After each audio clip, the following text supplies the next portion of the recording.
And we are live with our retail blowout highs and lows post NRF rehash. The hardest part for me of this whole show is going to be getting this name right. We're going to try to do it the French way. I'd like to welcome Guy Courtin to the show. How did I do, man? John, excellent, excellent. You get an A for effort and an A for pronunciation. All right, man. My French class is actually amounted to something. My mom's going to be so happy. So proud of you. Yeah, she will be too. So this is really centered around sort of picking up where the big show left off. I mean, the thing about retail every year is that for so many years I trudged through the snow and slush in Manhattan in search of retail insights. And truth be told, it is one of my favorite shows. And I was hoping to kind of experience it a little bit virtually, but NRF doesn't really. I'm trying to think of a nice way to say this. Not so great with the hybrid formats, but I'm not going to dwell on that today. But Guy actually was on the ground in the city. I was, yes. And so you're going to kind of give us the bird's eye view of what actually went down this year, which is going to be cool.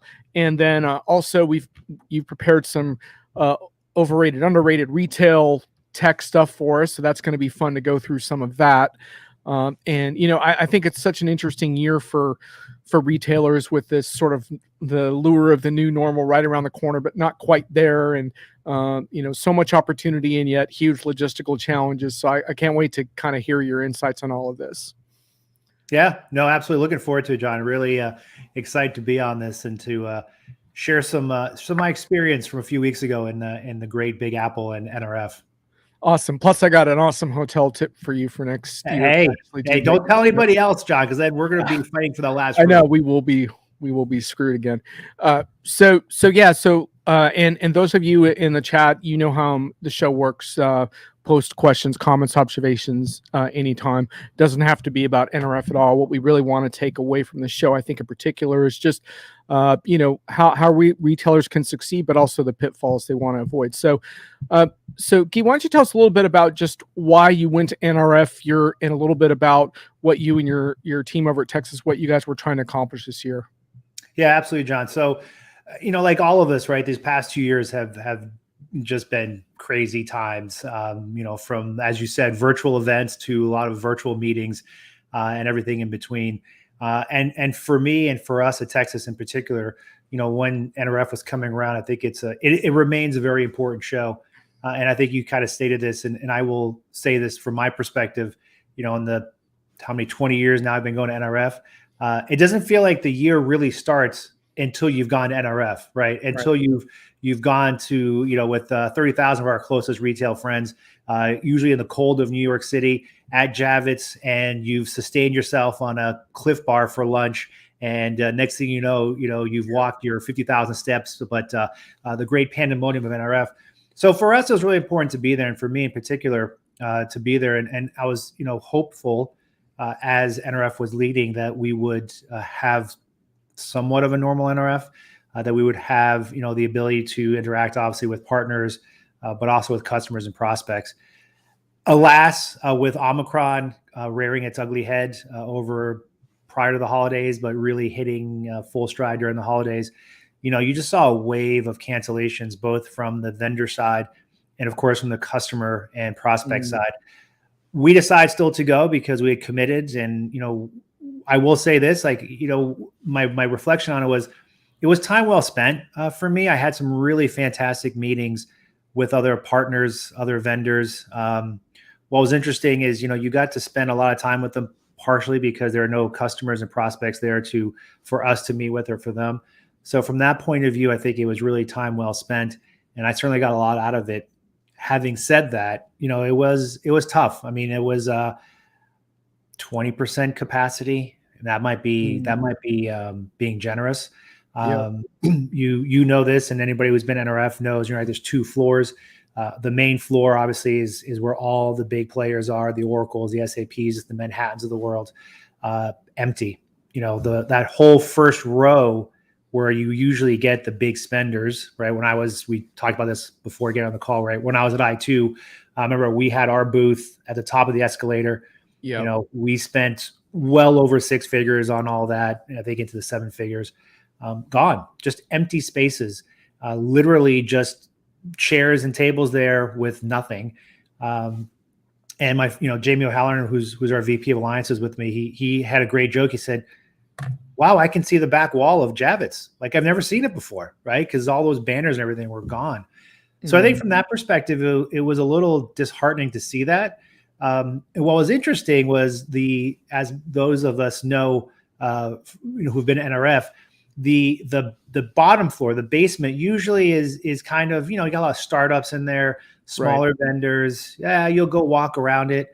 That was a place to be this year. It was really interesting. Like there was very little attrition down there, so there's a lot of good buzz and energy on that floor. And I actually had some couple of decent meetings with some folks down there.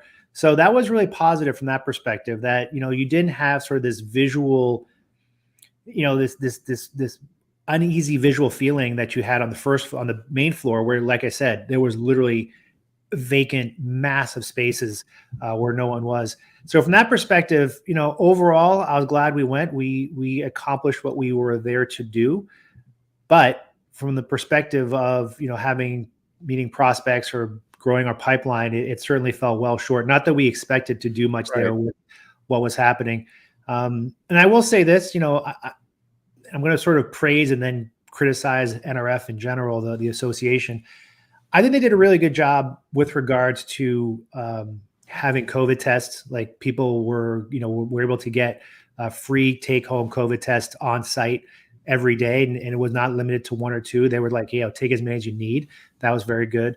They did a very good job, getting us all to leverage like Clear and other apps to get our vaccinations updated, and then to be able to show that before getting onto the floor. It felt like we were at a concert to wear these green wristbands. But again, good, like make sure everybody's, following the proper rules. I will give people credit too. 99.9% of everyone was wearing a mask. The only time I didn't see any was, of course, eating or drinking. But for the most part, everybody was. My little negative towards NRF is I feel they kind of painted over what the reality was with rose-colored glasses, if you will. I don't know if it's a real saying, I just made it up. But, after the first day, I remember seeing a post from NRF, and I think they had their president or one of their executives walking the floor, and it's, I'm in marketing where I was marketing, so I know the tricks, right? The way they took the picture, they were at the registration desk, and it was in such a way that it made it look there's a lot of people there. Well, there weren't. And the way they made it sound was like, hey, NRF 2020, things are fantastic. So many people are here, et cetera. And I was like, come on, guys. Like, we're all posting pictures on Twitter and LinkedIn and Instagram and TikTok and all that. You can see there are not a lot of people here. So let's not kid, right? Let's be honest. Let's be open about it. I think that was a little bit, I looked at that as a little bit of a negative. And again, just some of the conversations I had with some of the vendors that were there, I respect that they were frustrated. I think they were told prior that no one was going to cancel, that things were great. And they showed up, and all of a sudden, it looked like the way it did. And I get it. NRF's between a rock and a hard place, right? They didn't want to cancel, which I'm glad they didn't. But so they try to make sure people were still going to show up. But the reality was people didn't. So overall, glad I went. We at Texas certainly got what we were looking to accomplish there, which was meeting with a bunch of partners, continuing that conversation, going out and seeing what else was out there. We were not able to, again, from a prospect or customer perspective, get a lot of value out of it. But it's the strange times we live in, John. What can we do? No, absolutely. By the way, your compadre Scott Luton says hi from Metro Atlanta. Scott. Hey, Scott, thanks for joining. Feel free to contribute a question or comment as we go. I don't want to spend too much time on this sort of art of events thing, but I do appreciate your candid comments. And I think that was actually one of my struggles leading up to the event, was I felt like NRF wasn't tuned in to the pulse of what I was feeling from my colleagues around their trepidation around being there for various reasons. And I think it would have worked a lot better for NRF. And I say this just because there's a lot of other shows coming this year.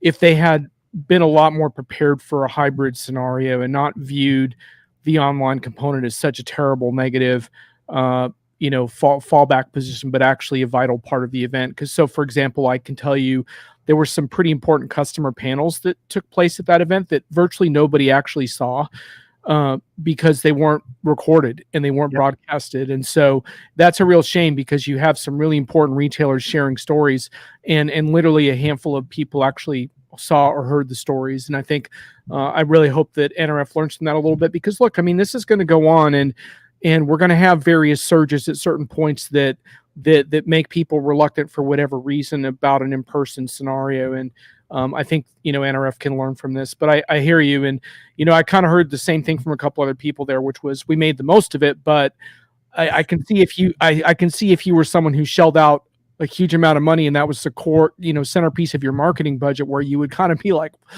what happened here? So, well, and to your point, John, I think it's spot on. And this is, again, I don't want to pile on NRF, so I know it's going to sound like it, but I think it's a lesson learned there too, which is everything flexibility, right? With these events, like we are living. I mean, I know this is a massive cliche. We've heard it way too much the past 2 years. We're living in unprecedented times when it comes to this. We're all adults, right? We're all intelligent. We understand what's happening. I'll give you an example. My colleagues and I had sort of a general floor pass, right? Which gave us access to obviously the floor, whatever speaking sessions were on the floor, but it didn't give us access to like the main stage. Well, you know what? It wasn't like there was a line out the door to main stage, because no one was there. So we actually went up, my colleague went up and asked, well, can we just go? Like, we'd love to hear this person talk. And we were told, no, you don't have that ticket. And I was thinking about it. I was like, well, wait a minute. You need to understand too, you've gotten people themselves who have taken time out of their calendar and their schedule to come to New York to speak on main stage. Do you want them to speak to an empty room, or do you want to speak to an audience? So I didn't pay the full boat to go sit in there. During normal times, totally get it. I respect it, right? I got to pay for that access. I will do so. If I don't, that means I don't want to go in there. These are unprecedented times. Maybe think a little bit differently and say, you know what? A, we're going to record those sessions because people like yourself might not be able to make it, or others. But B, for the people that are there, let's open it up a bit so that we can say to them, hey, you've made the dedication to come here as well. Yeah, you didn't pay full boat, but you know what? We also want this person who's going to speak at main stage to have an audience of people that actually want to listen to what he or she has to say. So to your point, from that perspective, I would emphasize to anybody out there running events for the next year, think about these things, right? Be flexible. Yeah, and I think that spirit of improvisation doesn't come easy to a lot of event people, but that's kind of what it is, right? Is that you're adapting even after the event starts. You're ready to make adjustments, like you said. Maybe you upgrade some passes for certain people or whatever it takes, because that's the situation we're in right now, and we all want to be a part of a successful event in whatever way we can. Yep. Well, I think those are really good takeaways for the year for other event people. Let's talk a little more about just retail in general. I think retail is kind of at a fascinating point, because I think that we know some things, right? We know that we don't know exactly how the consumer would behave if there were no safety considerations, but I think we're pretty confident that a lot of the digital behaviors that have learned are going to stick, to some extent. And that, of course, makes this omni consumer thing really challenging for retailers, because the expectations are very fluid, right? I might go back to the store tomorrow, but the next day I'm going to want to pick up outside the store. The next day I'm going to want a delivery or whatever, and I'm going to want this more seamless experience. So I think we know that. But the other thing I think is really interesting is I had two experiences over the holidays.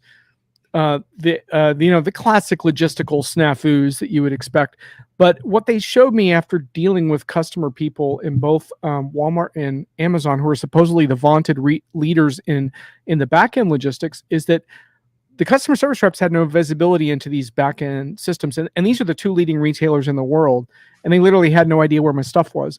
And I thought that was really fascinating, because if it told me like that we have so far to go, right? And I think that's what's interesting, is that we sometimes say, well, Walmart and Amazon are winning and everyone else is taking it on the chin or whatever. But I don't know. I feel like we're emerging into a spot where there's a lot of interesting opportunities for a lot of retailers. And so I'm excited just to hear your take on, what you're seeing, and start to identify some of the ways in which some retailers maybe can excel, and some of the things they want to avoid. So let's hear your thoughts on some of that, and then we'll maybe start some of the countdowns that you have in a little bit. Yeah, well, you jumped the gun, John. I actually have that on my countdown list.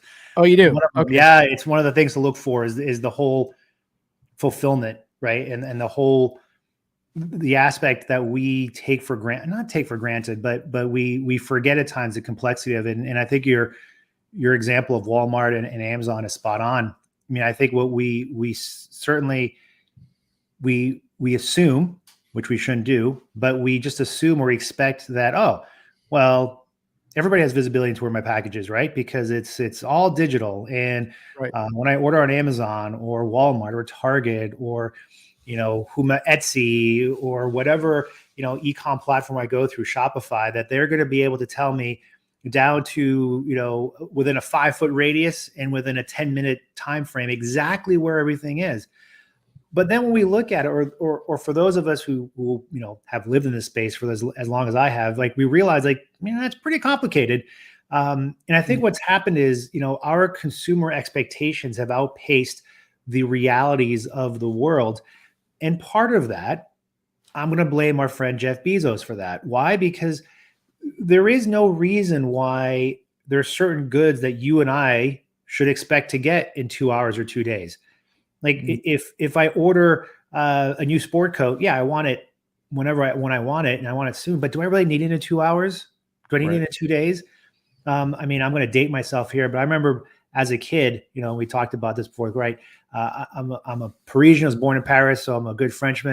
And I remember as a kid when I moved here to the States, right? One of the things I loved is I still love soccer, and I'm a huge fan of the French national team, and I would always order a jersey of the French national team. And I remember I had to write it out, send it to my grandmother in France because I couldn't pay with an American check or a credit card. I didn't have a credit card, but so then my grandmother had to write a check, mail it in to whatever retailer, and then 4 weeks, 6 weeks, 8 weeks, 9 weeks, how long the boat took to get here, I would get this cool new Adidas, France soccer kit. And it was fantastic. And I loved it. That, of course, that expectation has completely been turned on its head now, because our friend Jeff Bezos has told us that we should expect things to happen at this crazy breakneck pace of 2 days, 2 hours, instantaneous. And there's some things, yes, that we should expect, that we should expect, or we should have some instant gratification potentially. But what's interesting is here at Texas too, like, one of the industries we work in is healthcare, and I've spent some time in that space, and you realize very quickly, well, you know what? When a hospital needs something, they need it. They need it in that time frame because there's a surgery happening, or there's something some emergency happening.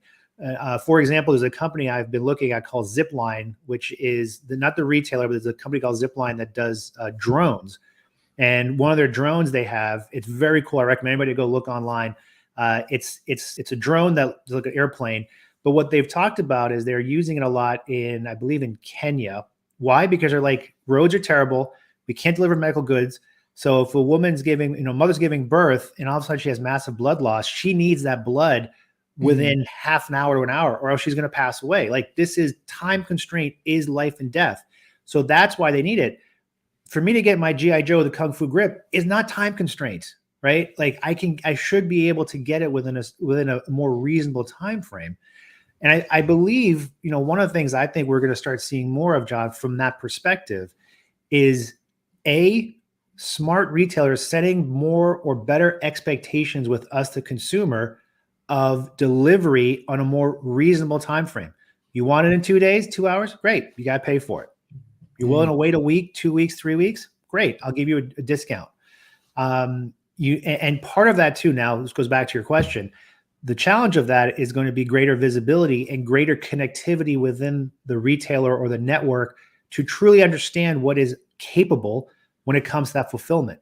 So when you call that customer service person, they can't be like, John, who, what? And then be like, well, what package? I don't know where it is, right? We're going to have to be able to have that transparency where they're going to need to know where the package is, but more importantly, what is the expectations of that package and what actions can you or can they take on your behalf to fulfill that order the way you want it?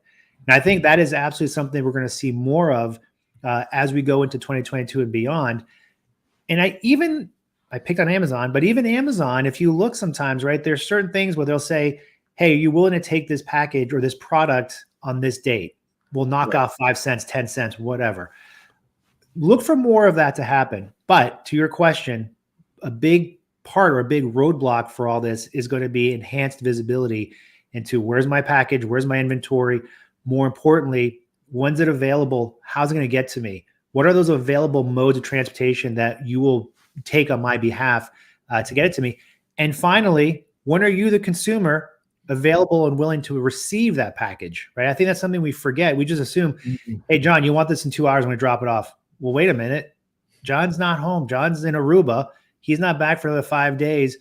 It's going to sit on his porch. There's a snowstorm coming. Whoa, not good. Like, not good. But the retailer, the shipper is like, hey, I got it to you in 2 hours. My job's done. I've had some interesting interactions with Amazon delivery drivers over that very topic because their KPIs are based on the assumption of universal availability of me to receive. So yes, which we all know is not the case. I mean, I'll give you an example, right? We ordered, I mean, a couple of times now. My girlfriend and I've ordered some furniture, some stuff for the house, and it's like, well, we'll be there in tomorrow. Well, no, I don't want it there tomorrow. We're not there. Send it to us in like 4 days, 5 days, a week. We one time did this. They sent it, they're so proud. They sent us the rug ahead of time. Well, we weren't home. We were gone for like 5 days. It came back, was sitting outside in the rain. Right? Bad experience. Yes, you hit your KPI because you got it there within a certain time frame. Consumer's still not happy. Right. Rugs in the rain. Ouch. Okay. So I think that sets us up nicely to count down your top 5 overrated retail or overhyped retail technologies. This can include things you saw at NRF, but it does not have to be limited to that. Sometimes the folks at NRF can get a little over the top with certain things. I can tell you that from past years. So let's have one of those. Give us one of your top 5 overhyped retail tech. All right, I'm going to give you my number 2. Then we'll go back to the other ones. But I think the one I think is overhyped is this whole machine learning AI. And I saw this in NRF. Ooh. I know. Wow, dude, come on. I know. Nice. Wow, going after machine learning and AI. Yeah. First, wow. I drew first blood on that one, right? Do explain. I'm impressed. So what I want to say about machine learning and AI is it's not that it's not a good technology. I believe in machine learning. I believe in artificial intelligence. Again, I'm going to date myself. When I was in college, I studied computer science. This was last century. We were already talking about AI back then. It is not a new concept, right? We've talked about artificial intelligence. We've talked about leveraging computation power, et cetera, to determine patterns and to guide us. Again, I'm not saying that those are not valuable tools in your toolkit. What I am saying is I feel as if we've gone too far where part of his NRF, I did see this. There were a lot of booths where, John, maybe 5-6 years ago, we walk around. You know what I saw in every booth? Cloud. Everybody was cloud. Oh, cloud. This year, everything I saw, well, not everything, but a lot of what I saw was AI this, AI that, machine learning this, machine learning that. And I always sit there and ask myself, well, okay, great. So you have artificial intelligence, machine learning. What are you doing with it? What is the end goal that you're trying to accomplish with this? Is it just to say you have an AI layer and you can do something better through data? Fantastic. We've all been trying to do that. Now we can just do it with more data. We can do it faster, right? All those things that the technology allows us to do, which is fantastic. But at the end of the day, we've been doing this forever, in my opinion, or at least since the beginning of computation. We've been doing it in some form or another. So the problem I have with this buzzword or this technology is it feels as if we just throw it out there because we have to have a machine learning or AI strategy without thinking about what are we trying to solve? What questions are we trying to ask? And what are we trying to accomplish in terms of, is it creating a better workflow? Is it looking at inventory positions better? Is it, I'll harken back to my days at Six River looking at warehouse robotics. Is it determining a better pick pattern at the warehouse level? Okay, great. Those are all very worthy and important goals to reach where AI can help me get there. But to just throw out machine learning and AI because it's the cool terms, I'm sorry. Like, I'm putting my old analyst hat on here, But when I see that, I think back to the days of cloud, where I'm sure you get this too, or you got this. I certainly did when I was an analyst. Like, I would get briefings from vendors, and the first thing they'd list on their thing is, we're cloud. Okay. Well, why? I get it. It's, yes, well, you can upgrade and it's single source, blah, blah, all that stuff. Great. It's a tool. Now explain to me why you need to be in the cloud and what it's doing to enable you to solve your customers' problems faster, better, cheaper, whatever it may be. Same thing with AI and machine learning. So I'm not saying I'm not saying it's not a good tool. I'm not saying it's not a good technology. I just feel as if it is way overhyped right now without truly understanding, well, what is this doing for me? And what am I using this for to solve what problems? Love it. I mean, shots fired completely. I'm glad. I'm really impressed that you picked on the gorilla in the room instead of nibbling around the edges there. Oh no, let's go right after them. No, that's solid stuff. You know, it's interesting because one of the things that I've done along those lines is when I hear from vendors around this, a lot of times I'll hear about these various kinds of chatbots in the retail environment. And I'm always come back and say they want to have me talk to someone about it. I'm like, no, I want to interact with your bot. Like, set up a time for me to interact with this thing and let me see what I think. Yeah. And this is where the silence ensues. And I don't get the demos, but that's kind of where it's at for me. Is I need to experience this for myself now, you know, or, you know, in some cases I'm willing to talk to a customer, obviously, if who's Right. using it. But it is amazing with some of this stuff. It's like, well, show me how it's gonna make a difference, right? Like, show me how it's gonna make my retail experience better. And that's not always so easy to do. So I'm really glad you started there. Awesome. All right, give us another one from your 5 overhyped retail. All right. So my next one is, and this is maybe not technology, but we talked about this. Maybe this is just the term, omnichannel. I'm done with it, John. Yep. I'm done. Eradicated. All right. Eradicated. Let's take it out of the Webster dictionary. We're not using the word omnichannel. Okay. Yeah. Gone. I've said this, and I'll give some credit to, I think, living name Steve Dennis, great book on retail recently, and he just talked. It's just retail. Let's not talk about, you know, e-commerce, omnichannel, this, that. It's retail, and I think what the reason why I want to eradicate this term, and it's not technology but a term, is I want retailers to think about it from the perspective of, at the end of the day, all that matters is you and me and everybody listening and our parents and our friends and all this is the customer, right? The customer. And the customer is going to want to interact with your brand, your retailer, whomever that may be, in the buying or purchasing journey. And whether they do it through their phone, through a tablet, through carrier pigeon, at the store, and then however they want to fulfill it, right? That is retail. And the fact that we have because I think inherently when we say omni-channel, John, what it says is that, well, there's multiple siloed channels of how to get to you. Mm-hmm. Really? I mean, yes, I get it. Hey, I go on my phone, you know, and I do a transaction, or I go in the store. Yes, they're different channels. But the reality is this, and we've seen this, and it still happens at times, which I think is shocking. But I'll give you an example. You know, a large retailer in France called Darty, they are basically kind of not a Home Depot, but they basically, you know, consumer electronics, white goods, you know, a whole host of items, massive retailer in France. And I remember this a few years ago. My aunt was looking for a new dishwasher. She went online and got one price. She went in the store, got a different price. Like, whoa, like that's omni-channel because I have different channels. Bad, right? One price, one experience for the consumer across all channels because it's retail.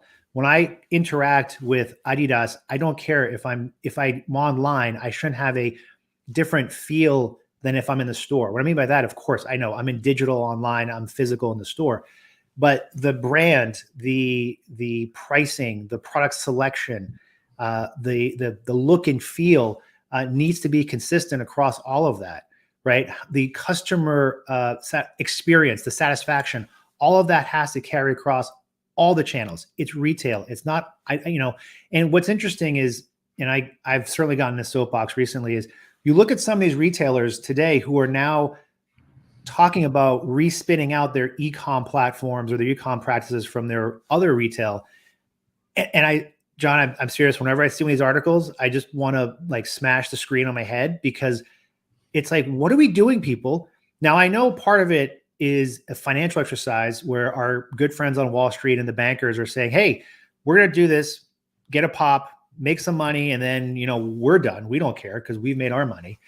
But as someone who's lived this and who's in the space and who's seen this from, when I was at Forrester Research in 1998, when all this was starting, and I remember seeing people like Walmart being like, well, we have our retail practice and that thing over there is our e-com practice, and the two shall never speak. Well, what happened? They realized, whoa, this, inefficient, customers the same. We have to have unified experience. We have to have unified inventory and all these things. So the fact that we're trying to go back to this, I'm like, what are we doing? Like, we don't live in a world, especially now we live in a digital world full time, 24/7. We don't differentiate where we associate. If I look at a brand or a retailer, I don't go in a store, and if the service level is poor, I don't say, oh, that's okay, their e-com experience is fantastic.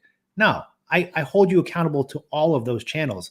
So the fact that we keep talking about this term omnichannel, in my opinion, has a connotation that we still have separate ways of interacting with the end customer, separate ways of servicing her, separate ways of making her happy, separate inventories. Now, I know it's not always the case, but I think the more we get out of this notion of calling it omnichannel, just realize it's retail, right? It's retail. Be where your consumer has to be and make her happy, period. End of story. Wow, I'm not sure what retail marketers are going to do. You've taken away omni-channel and AI and ML. I got more to take away from them, John. No, I cannot wait. I mean, this is gold. You are going for the jugular today. This is really, this surpasses expectation. All right, give me another one from your overhyped list. This is going well. So my overhyped, my other one, which kind of relates to omnichannel, is social commerce. Like, I've been hearing that a lot. Oh, here we go. Woohoo. Yeah, I know. I've been hearing this recently. You need to be social commerce, social selling. What does that mean? Okay, great. You're on TikTok and you have a promotional video. I can click something and buy something. You're on Instagram and you're putting a post up there with a link to go buy something. Really? That's just a mini website. I mean, I get it. Like, yes, you need to be on those platforms. I'm not saying you shouldn't be, depending on your brand. I'm not saying that there is not a thread that you need to pull there to be in these different channels. But this goes back to my last statement about omnichannel, which is let's stop separating all these channels. Now, I don't mean to say to my friends out there in the retail space that you don't need to have strategies for each of these channels, but your overall thinking and mentality has to be holistic. And I think the same thing with social commerce. Like, when I've been hearing this recently. Now, I do think one aspect of social commerce, which is not overhyped, but I think is a different twist on it, is the impact of you and I have through digital medium to influence and to potentially create brand awareness, et cetera. That I get. And that is more to me, not social commerce. That's just the power of digitization, right? That's the power of, we can have a podcast, we can have a blog, we can have a TikTok channel. We can sell things through that social medium. That I appreciate. But I feel like this notion that, oh, we've discovered new gold by putting, something on Instagram and being able to sell through that, and that's not our new social channel. It's like, guys, yes, you should be there, but let's not make it more than it is. Let's understand that, yes, you have a demographic that will be there. This goes back to my omnichannel discussion. Be where your customer is. If your customer's on TikTok, you got to be on TikTok. If your customer is still reading the Sunday paper, you need to run an ad there. So, I feel as if recently we've kind of moved, and maybe part of it is the pandemic, right? We've all been stuck at home. We're all more on social channels through, our webcams and all this. Maybe that's part of it. So I should maybe ease off on my throwing slings and arrows at it. But I think for retailers out there, we need to think about this is a channel, just like, I'm going to date myself, but just like that call center was a channel, right? Back in the 80s, back when that, flyer in the local newspaper was a channel. These are all channels. Figure out where your customer is, figure out which channels appeal to her, and then exploit them. But don't look at this like, oh my God, we just discovered, this is going to drive, 50% of our revenue tomorrow because it's a social channel. I mean, come on. If I'm selling carburetors, is that going to happen? No, maybe it does, right? Maybe there's an Instagram page on, car enthusiasts. I'm sure there is. Fantastic. Be on that channel. But what I mean to say, John, is again, I feel like it's not just overhyped, but I think it's a false sense of, wow, we've discovered something so super new that's going to change everything. Have we? Very interesting. So there's as long as I can think back to some form of that kind of cable shopping network vibe of, hosts like showing off products and you can order them and stuff like that. What I think is so interesting, which I've seen a little more in Asian markets than in English speaking markets, but is the phenomenon of the live influencer trying products and I think what I think is interesting for retailers, and I agree with you about the whole social commerce thing. I'm not a fan of the term at all, but what I find fascinating is the sense in which on some level the retailers almost lost control of that environment, right? That, and I'm reluctant to give too much power to certain influencers, but I think there is this sense in which some of these folks do have an enormous amount of power, and I'm not sure that the average retailer is prepared for that. Not that it's a social channel or anything like that, but more that the lack of control they have over fundamentally just about anything. I mean, I guess they could sponsor the influencer and stuff, but I don't think they have a whole lot of control over these shows, and I think that's really an interesting distinction. And I think what's great about that part, and I agree with you, I think we see that happening a lot more in Asia, and go to the Chinese market, and good Lord, like that's just massive. But I think what's good about that, it's sort of the democratization, and I can't believe I'm using that term in China together, but that's the democratization, so to speak, of getting that message out there of your product, right? I mean, I remember this again, like when you were given an ad and I wake up early Saturday morning and watch the cartoons and there's a Frosted Flakes ad, right? It's like, oh, okay, that's where you're getting that influence is by commercials and things of that nature. But the one beauty of the digital world, and I guess then by extension, this social selling is, well, the power now has been democratized, right? If I get 1 million viewers on my YouTube channel and I'm pushing a product, I've got influence. Maybe I've got 10,000 people, maybe I got 5,000. It doesn't matter, right? I can peddle my influence in a certain way. And I think that's an interesting, not just retail, but just social phenomenon. Like, I mean, my 14-year-old kid, like, talks about his friends, like they want to be YouTube stars, right? They don't want to be Michael Jordan or, run a company. They want to be YouTube stars, right? That's mind blowing for me. But to your point, John, I think it's something that retailers absolutely need to be aware of. I would argue too, I think what's interesting is a lot of this and maybe I'm being overly naive on this at times, but I think most of this is sometimes more organic. And I think and one thing I think that most big companies, retail or otherwise, are terrible at is trying to come across and influence the influencers, because they go back to their old fashioned, hey, I'm just going to put an advertisement on your site and I'm going to send you money and then you're going to do what I tell you. And it doesn't work that way anymore. So I think that's part of it too. I think from a retail perspective, to be very conscious of is that the old fashioned way, like this is not Mad Men, right? This is not, we're going to go down in New York City, get an agency. We're going to mold and shape the message by just throwing money at it and using agencies. There's still part of that, but I think when it comes to social selling, that part of it, a lot of it's organic, and I think a lot of it has to be treaded cautiously by brands and retailers. Take advantage of it, but more important, I think, listen, right? Listen, just what is happening? Why are people gravitating to this influencer or that? Why are they pushing your product? What is so interesting about it that you can leverage and maximize? Right? Don't try to control, try to listen and learn from that. Because I think once you start trying to control, it then becomes corporate. And then we all know what happens with that. We're just like, oh, now we're just being sold to, like, bye. Well spoken. Okay. So I want to get to your underrated countdown. So is there anything more on that we need to bash first? I'm going to bash this one, John. It's not really, again, it's not technology or anything. I'm just going to leave this one as it kind of leads into my one that I think underhyped. The retail apocalypse. I know it's kind of gone away, but I still read it. I'm done with it too. Like, I one of the things I love, air quotes, about, what happened during the pandemic is we read more and more about the retail apocalypse. Stores are dead. If we go even further back, right, we had famous internet pundits who said, well, why would we ever shop at stores? We're just going to do it all online. It's all just going to come through UPS and FedEx. Nope, not happening. Retail apocalypse. Come on, people. The beauty and the challenge of retail is that all of us on this session and all of us in our lives are a major part of the retail ecosystem. We all shop. We all purchase products, whether it's food or cars or clothing or diapers, whatever it is. We're all out there. We're part of this.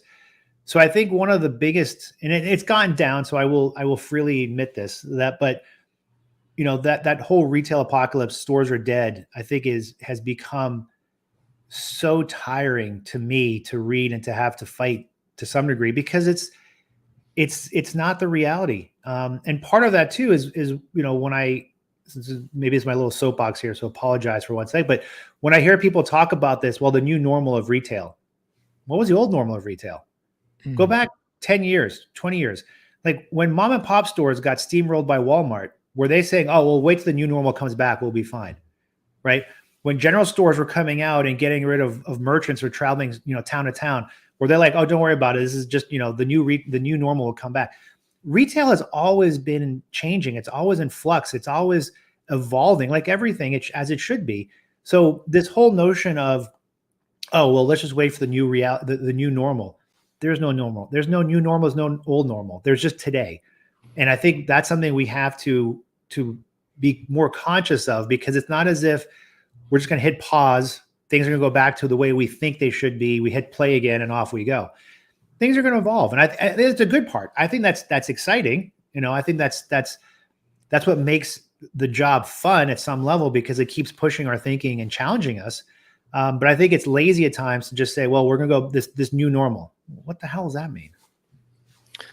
Yeah, it doesn't feel like the apocalypse so much, right? I mean, it does seem like there's probably there's some more malls that are going to close that are in the wrong spots, but even a lot of malls have undergone a significant reinvention and are staying open. Just with like I have a couple local malls like that. The type of store has changed dramatically, but the mall hasn't gone anywhere.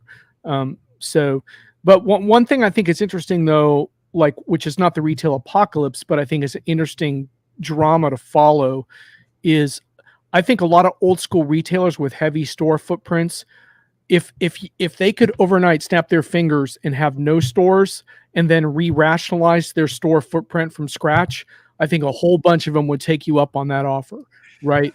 And I think and it's not the apocalypse, but it is a challenge, because in the new store that they're thinking about, they might have different locations. They might prefer to have a warehouse in this location and nothing customer facing.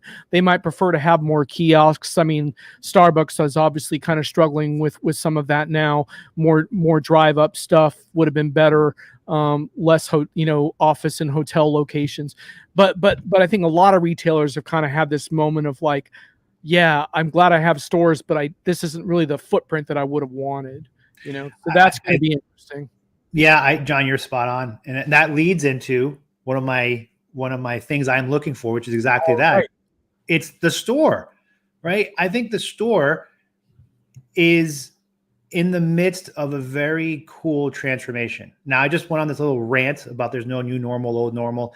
Things are always in flux. The store's always been in flux too, right? To your point, I think the store's always changed. We've gone from small footprint, big footprint, malls type stores, superstores, right? Malls, stores way out in the suburbs because we all had cars, right? To now things like, if you go to London, right, you have Metro Tesco, or you go, you have city Targets here in the United States, right? Smaller footprint stores to be in more, suburban, urban areas. So I think from that standpoint, we're going to just continue to see that. But what you said, I think, is 100% spot on, which is what I'm excited to see. And I think we're going to see more of. It's not necessarily less stores, but the redefinition of stores, right? The reconfiguration of stores. I think it was Walmart just came out recently, announced some new store formats.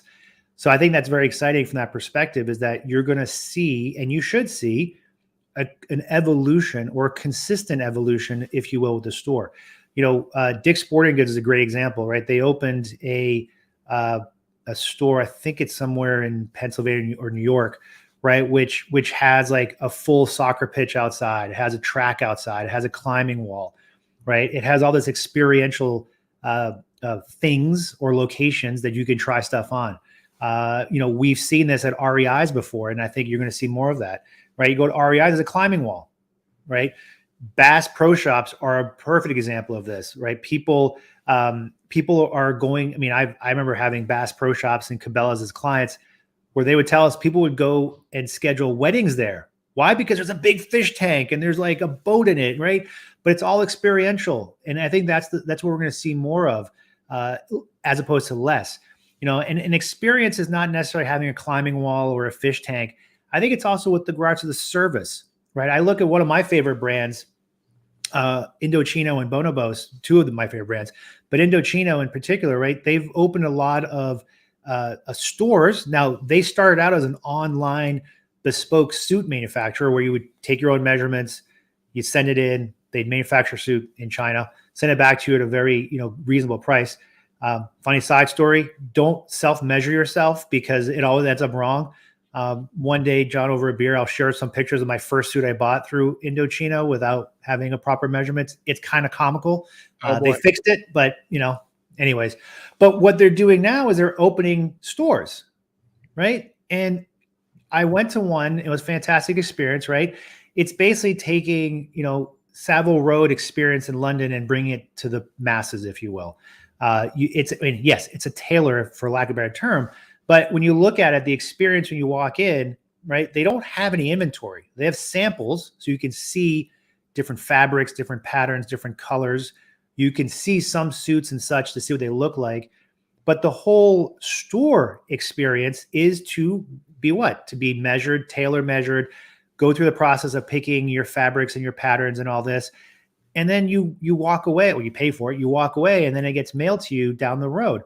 So that store experience is very different than a traditional clothing store where you walk in and you say, all right, I'm a 44 regular. What do you have? Okay, I got a blue suit and a gray suit. Which one do you want? They don't fit great, whatever, but I'll buy it and I'm off I go. So that experience, and we're seeing that more and more and within even store within a store, we're going to start seeing that where part of it's going to be experiential. Part of it's going to be maybe a different brand in there, right? We're seeing that with Sephora, I think with store like at Kohl's and things of that nature. So I think to your point, you're spot on. That's one of the things that I'm excited about for this year and beyond is how do we redefine the store experience and therefore the store layout, the store utility? To your point, do I start turning some of my stores into micro-fulfillment centers? Do I start turning some of my stores into return centers? I think there's the ability of retailers to think creatively about how they leverage their footprints is what is going to define which retailers do well and which retailers go out of business. And because the reality too is if you look at it, guess who's opening stores? Amazon. Whoa, what are they doing? Well, because they realize that there's just so far you can go with a customer experience if you don't have a physical location. If you look at other companies like Casper Mattress, Allbirds, Warby Parker, right? All these digitally native brands are opening stores. Now, it doesn't mean, to your point, it doesn't mean we overstore it and we build, 80 stores overnight, but we have to figure out where that store fits in our strategy and what does that store look like within that strategy? And then what is the sort of diversification of that store within all of our footprint? Because some stores, to your point, maybe are just micro-fulfillment centers. Some stores are going to be like an Indochino guide shop where I just go in and see stuff. So there's going to be a mix of uses for those stores. Absolutely. Brent saying good convo. Brent, yeah. If you missed the beginning, Guy was taking shots at AI and machine learning and Omnichannel. We also had some good Amazon talk in the beginning, Brent. And by the way, Brent's watching Amazon show leads into that at top of the hour. So around the time when we wrap, you can head over, and they got a lot of stuff to talk about this week because I'm sure you'll be covering the prime pricing increase. And, increase. Sorry, didn't mean to say rip off. Moderate tax increase. in order to watch crappy. It's a content surcharge for crappy original shows that no one watches. Oh, and NFL games that I already pay for through my cable provider. Awesome. Anyhow, so that's coming up, Brent's show, in just about a little more than 10 minutes. So I highly recommend the show. All right, so Guy, what else you got on your underrated retail tech collection? I think the next one is supply chain.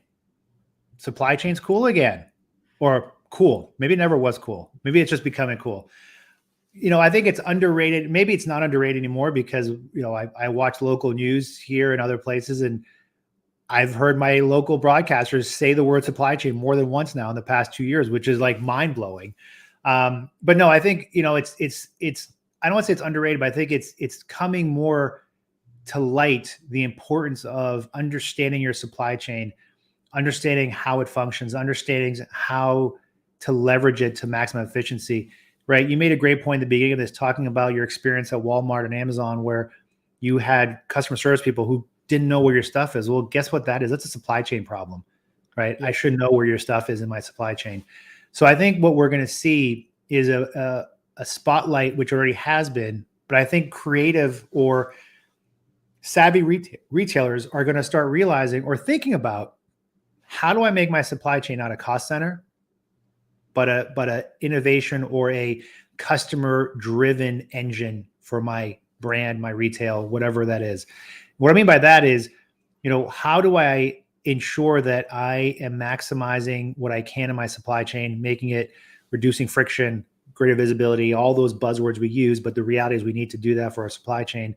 And how am I more attuned with that supply chain? Because at the end of the day, and this is terrible, I'm going to pick my mom. I love my mom to death. She's super smart. But during the pandemic, she finally kind of understood what I did for a living, because she was like, oh, that's why there's always toilet paper on the shelf at the supermarket. That's why, we can get hand wipes at the supermarket on a regular basis in normal times, because of the supply chain. So I think what we're going to see is we should see is savvy retailers understanding the importance of their supply chain, elevating that conversation to the board level, to the C-suite, right? It's not just about your merch planning or your e-com site or your, whatever that means. It's your supply chain has to have a place at the table, if you will. And the pandemic has only shown us the importance of that. And I hope, maybe hope is not a strategy, I realize that, but I do hope that most retailers will take that to heart and will actually, be much more conscientious about their supply chain moving forward. All right. So what else do we got on the underrated list? I think the other underrated one is sustainability. And I know people might shake their head and say, what do you mean underrated? It's kind of all over the place. We hear it about all the time, being green, being sustainable. I think where it's underrated is how companies will truly embrace sustainability, not just from a business perspective, also from a socially responsible perspective, but from a way to communicate with their customers. So what do I mean by that? We talked about it earlier, John, when it comes to fulfillment, about, well, if you want something in 2 hours, maybe I should charge you more money, or if you can hold off, or, well, what if I could also give you a sustainability measure? Hey, John, you want this product in 2 hours? It's going to burn a lot more CO2. Are you willing to wait? Yeah, I think some people will. Some people might not care. That's okay. But to me, it's sustainability. When I say it's underrated, I think the way we leverage it and the way we communicate that with our end customer is going to take a bigger and bigger role within our overall ecosystem as we move forward. I started seeing that, speaking of NRF, a few years ago at NRF, I started seeing it on the grocery side, where there are a lot of companies in the grocery side who are saying, hey, we're going to use these magic mirrors or scanners at the produce level. So you're going to buy an apple, you can scan it, and it's going to tell you, where it was sourced, how much water it used, what was the transportation cost to get there. Great idea. I think a little bit too early. What I mean by that is as consumers, I don't think we really thought about that. I think we're starting to see that more and more, especially in Europe. And I think what we're going to start seeing is, savvy retailers not only looking at sustainability as to how do I drive more revenue. So like Levi's taking water out of their production of jeans, right? Great cost savings, but also good for the environment. but also savvy retailers saying, how do I leverage sustainability to build a more intimate relationship with my customer? And when I use this term, make it more sticky, right? Because if my customer, my consumer is going to be more sustainably savvy, I want to show them that I'm following suit and make it, maybe they're willing to pay $2 or $3 more for a product because they know I'm going to be a good steward, right? So I think that's something that I think is underrated. It's not the sustainability, but it's how retailers are going to leverage it and how they're going to build tighter relationships with we as consumers that care about these things. And the numbers bear it out, right? I'm just going to give you a quick number. 87% of Americans would buy from business who advocate social and environmental needs. And 76% would boycott companies who will not be sustainable. So the numbers bear out. Now it's from, I think, an Accenture report, right? The numbers are starting to show that we as consumers are going to vote with our pocketbooks and our wallets based on sustainability. Indeed. Very good. You know, I find myself wondering, and you gave us a couple of really excellent lists there. I find myself wondering if you saw anything that that you thought was like cool tech that was legit. Like I remember, like if I've done some next gen tech videos at NRF, and a couple of them I really liked. I mean, I did a really early contactless shopping thing that I thought was pretty cool a few years ago when that was still more like science fiction. You know, I tend to be sympathetic to the contactless stuff because it feels like post-pandemic, even, you know, no matter where we go from here, we're going to want to have less like germ exchange for lack of a better way of putting it. I feel like those technologies kind of have an edge right now, but then there's a limit to it, right? Because you start getting into facial recognition stuff, and then it starts to feel a little queasier as far as like, yeah, well, I could pay with my face, but I'm not 100% sure that I'm ready for that.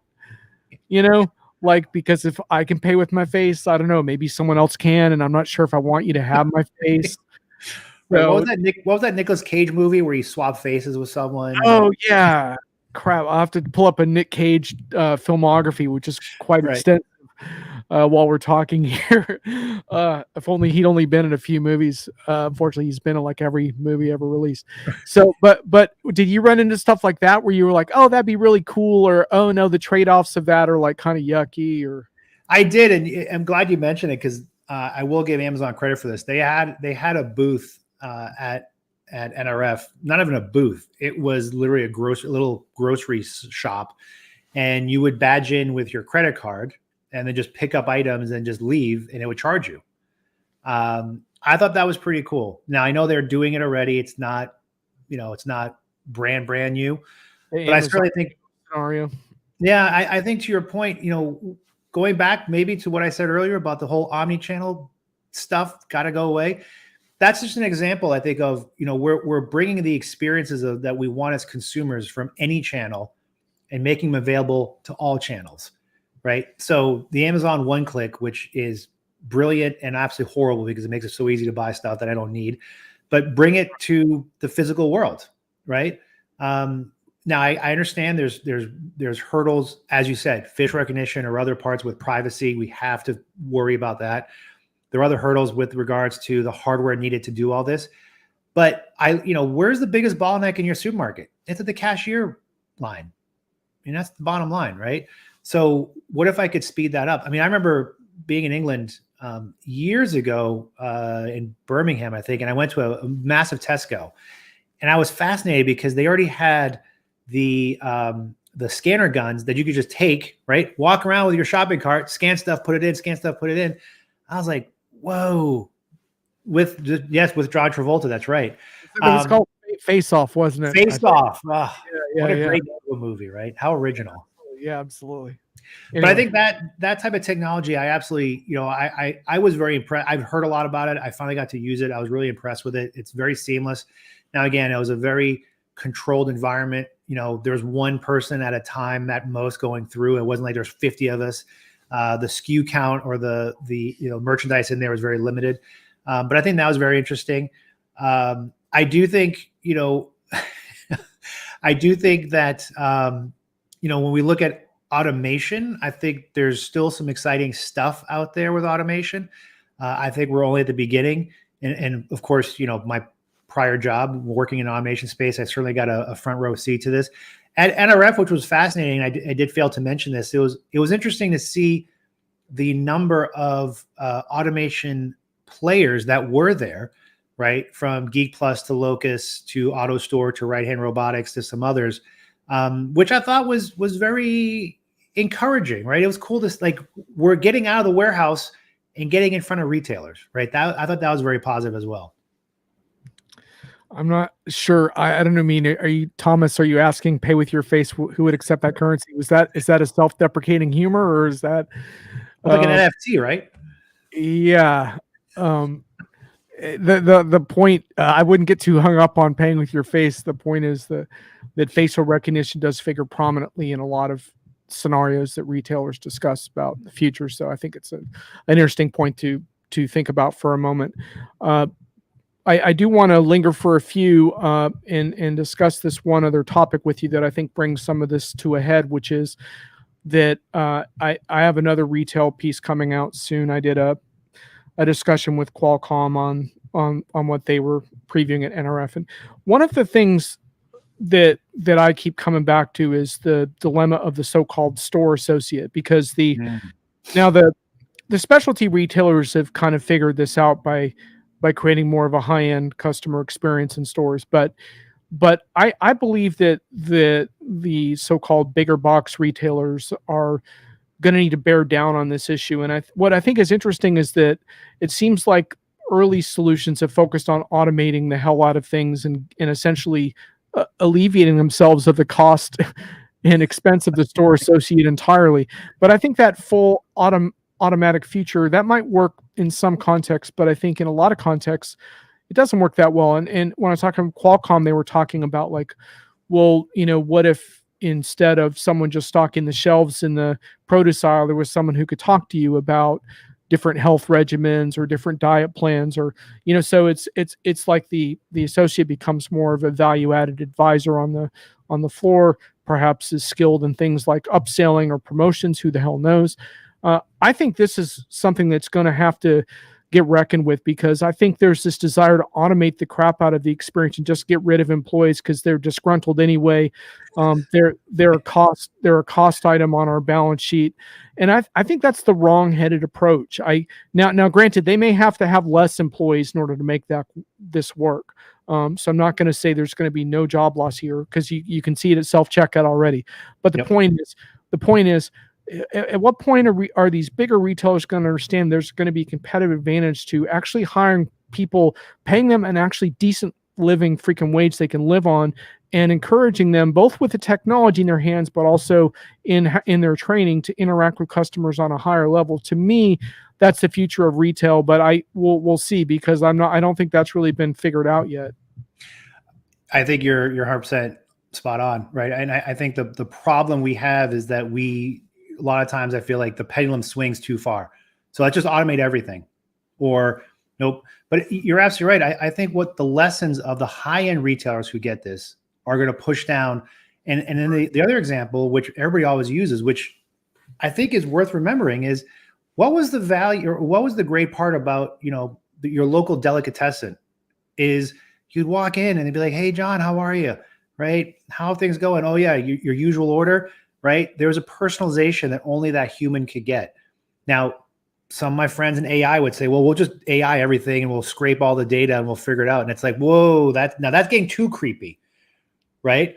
So I think there's got to be a balance. But if I look at the high-end retail, I think those lessons are going to trickle down to the more general retail, right? If you go, for example, I was in Paris, before Omicron, and I went to buy my girlfriend a gift at a very high-end store in Paris, and it was fantastic. Like, the experience, part of the experience was the white glove experience of treating you like you were the only customer. While there were many customers in there, but it was interesting, and this is the part that was interesting too, John. Like, they integrated technology with the personalization.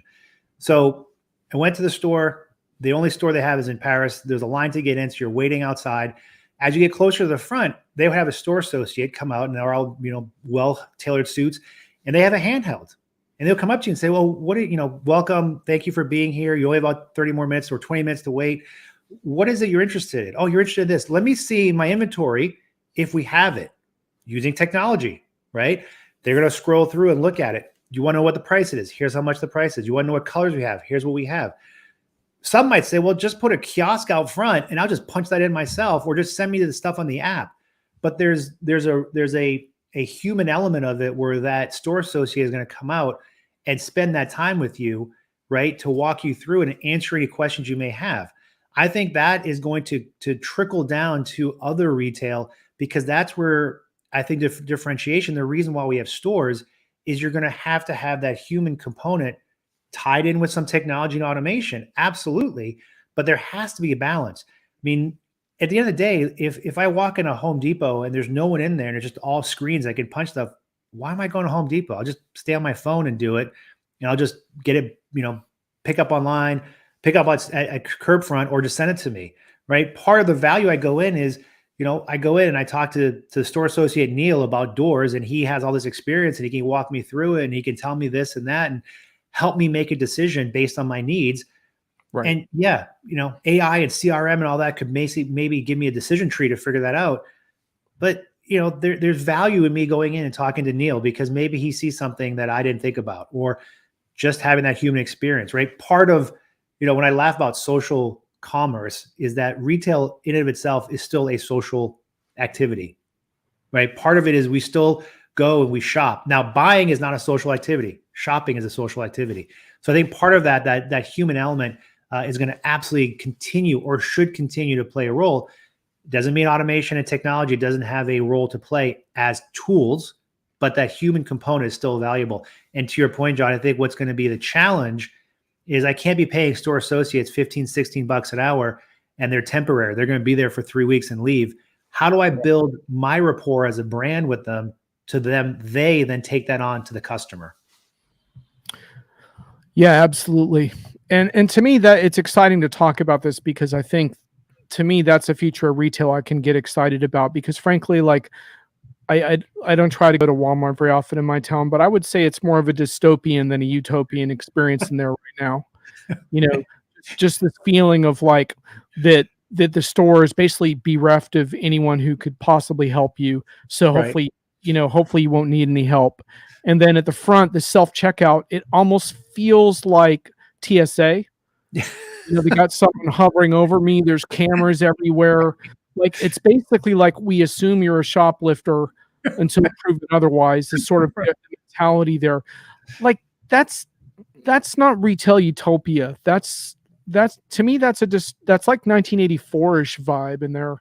And so I think retailers need to reckon with this, because I think there's a better future out there that strikes a better balance for everyone, for what the workers are capable of, what the customers want.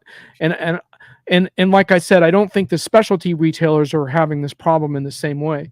Right. One of the things that is so fantastic about NRF every year, and I assume you do this sometimes, is go on some of these tours and go into some of these cutting edge retailers that are smaller shops and stuff, and just some amazing stuff that I've seen in some of these locations, right? Like even something simple like an espresso location where, like, yeah, they selling espressos. I don't know. It feels like a coffee bar. They're like serving up all this awesome free coffee.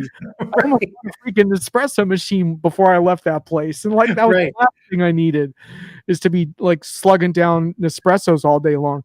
But like, but this ambiance was so fantastic. And so to me, like, there's a lesson there. There's a real golden nugget, or there's a retail lesson that the bigger retailers can learn from that at scale, but it's going to take some work. They're not nearly there yet, They're not, and I think to some degree it's not for everybody, right? And we didn't talk about this, but I think there's certainly a distinction between buying and shopping, right? Like buying, okay, I need a bar of soap and some tissue paper and some chicken. Okay, I'm just gonna go buy That's it. the Amazon Go kind of thing, right? Like, yeah, I want to buy this. If I don't even have to see a person, that's okay. That's okay. But there's some.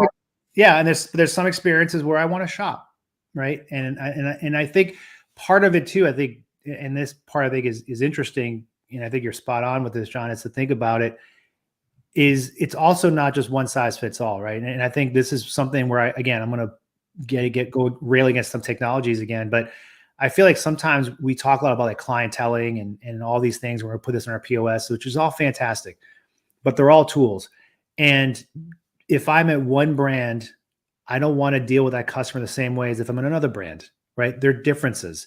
You have to have that subtlety that just because the numbers say, all right, this, Guy's coming in, he's this age, he spends this much, blah, blah, blah, treat him this way. No, right? There has to be that nuance.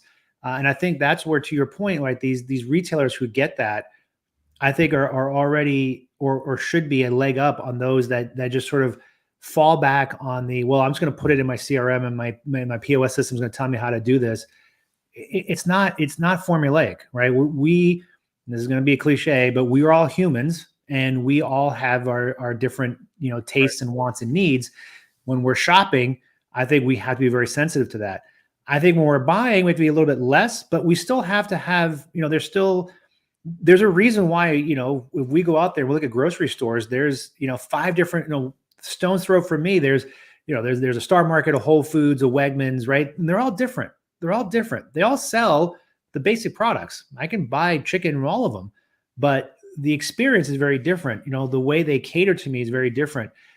Some are more shopping experience, even though I'm buying something. Some are just pure, hey, utilitarian, I need to buy this, in and out, done. Yep.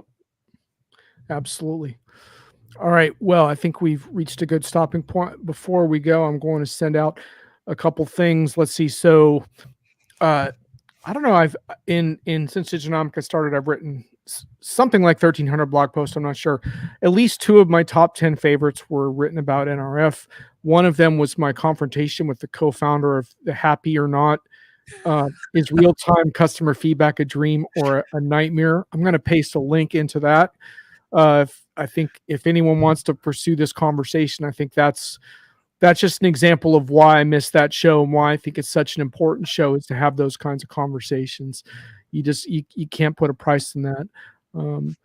And then I remember interviewing the Target CIO a few years ago. I'm not going to post a link to that, but that was really cool, just in the basement of NRF, kind of pre some of their really notable success during pandemic times. Now, granted, they had a bit of an advantage with the demand on their particular inventory, of course, from consumers, but I think Target's executed about as well as anyone. So I would encourage you guys to check out some of our retail on that. And then I've got a really good interview with Guy that took place last April for Medium, Authority Magazine. So if you want to follow some of his thinking, I'd recommend that. I'm going to post that through. And with that, I want to thank you for this terrific conversation. You brought your A game today for sure. Going to give you the applause. Oh, look at that. Yep. That was behind me. You really framed the conversation so well, and I think really kind of gave me a little bit of what I had missed in the snow and slush. So thanks for braving the New York hotel scene and getting the good info for us. So happy to do it, John. And let's fingers crossed that next year we'll be back in that snow and slush with 40,000 of our favorite friends. Maybe we'll be doing it in person as well. Love All to. Right. Pleasure, man. Thanks. Thanks, John. Appreciate it. Thanks, everybody.